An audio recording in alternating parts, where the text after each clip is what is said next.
I'm going to do something that sounds really crazy today, guys. What I'm planning on doing is opening all of my jars of home canned pinto beans and dehydrating them. This way, I have my jars that I can reuse because I'm out of jars for canning, and I can have cooked beans that are dehydrated that I can use with other recipes and that I can have in maybe 1 or 2 jars instead of all of these. So I'm going to gain a lot of more space, and I get my canning jars back again. I learned about dehydrating beans just a couple of weeks ago, and it was like, oh my gosh, I got to do this. So I can't remember where I was, what channel I was watching, but it hit. I think it was, oh heck, I don't even know. Anyway, it was great. If I think of it, I'll put it in the description below. But yeah, this is what we're going to be doing. After I do these, I may be opening up my canned beans and doing the same thing. If I can get away with 1 jar for instead of 6 cans stacked, I'm okay with that. But if it works, I've got like 2 rows of garbanzo beans in a can that I'll be doing as well, because I've got probably at least almost a case of garbanzo beans that I have no clue really what to do with. I think they're also called chickpeas, but today is pinto beans. I'm just gonna drain all the juice off, give them a rinse, and get them in the dehydrator on the trays.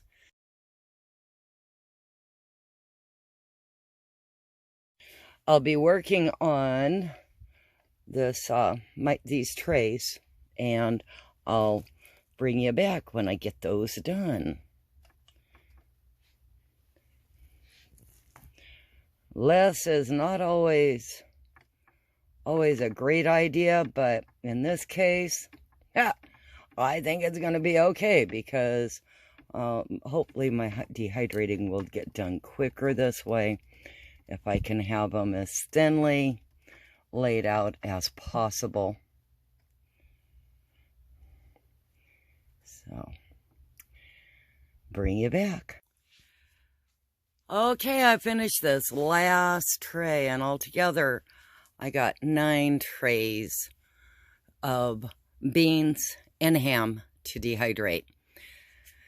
And I still have more jars that I need to open, but this was all the ones that you were shown earlier in the video. And I'll be putting this in the dehydrator on the meat setting, because it has ham in it. I'm not going to risk any kind of bacteria or anything like that, anything spoiling the beans or the ham. So it's safer just to put it on the meat setting. And if you do not have a meat setting on your dehydrator, you might want to go ahead and just do dehydrated beans if this is something you're interested in doing, because that can be set maybe not on meat. I'd have to look it up and check it out, but you know, it stands to reason. If it has meat, you really need to have it a temperature gauge on your food dehydrator. My little 4 tray does not have a temperature gauge, so this one fortunately does. But I swiped a couple of trays from my other small 4 tray dehydrator that my son had given me years ago, which started me on my dehydrating adventure. And it's been an adventure, everybody, but overall, it's been fun, and I enjoy doing it. So, let me get these in, and we'll chat later.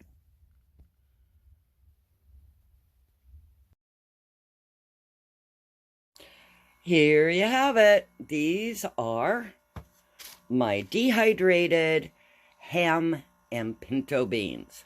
and it's a mixed combo. That's the way I canned them, and those are the ones I found first. So what I'm going to do here is I'm going to transfer this into the bowl. I've got parchment paper to cover for any spill, so I can just pour it in. And we'll see how much we come up with. I haven't a clue.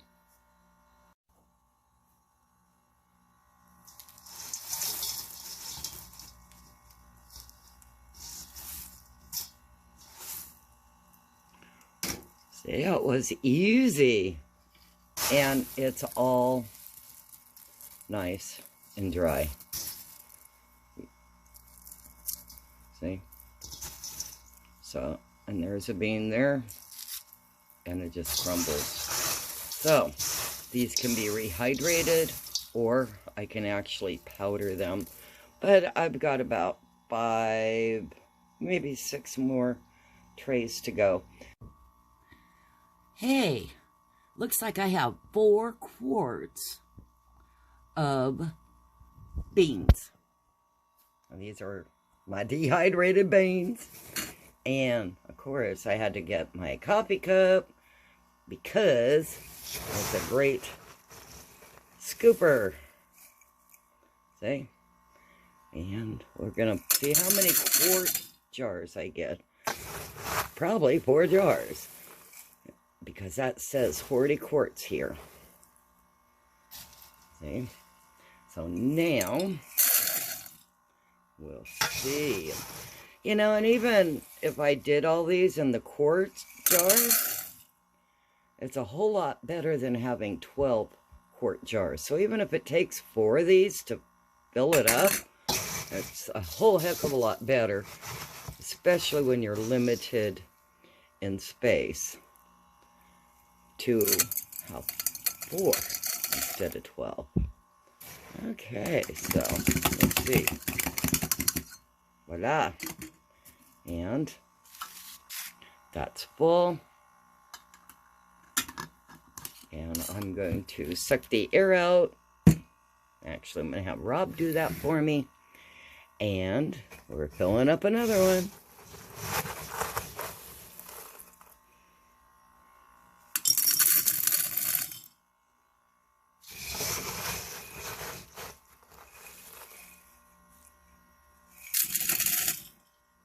This was actually, it took about maybe 12, maybe a little longer hours. About 12 hours, I think, to completely dry these out. And the beans, as you know, are pretty dense. And so was the ham.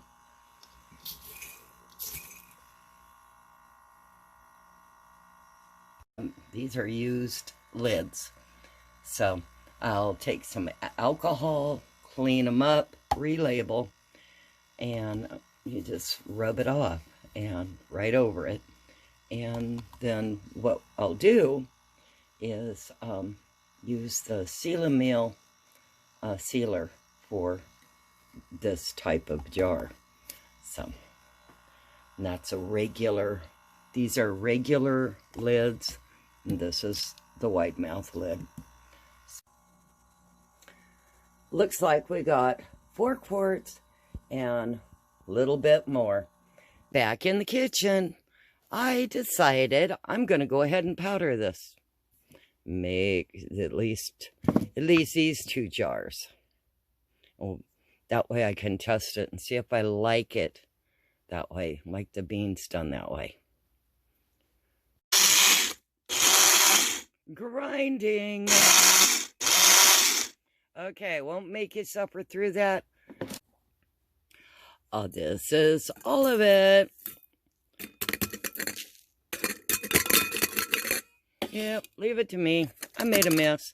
Hey, look at everybody. That's just under these a quart here.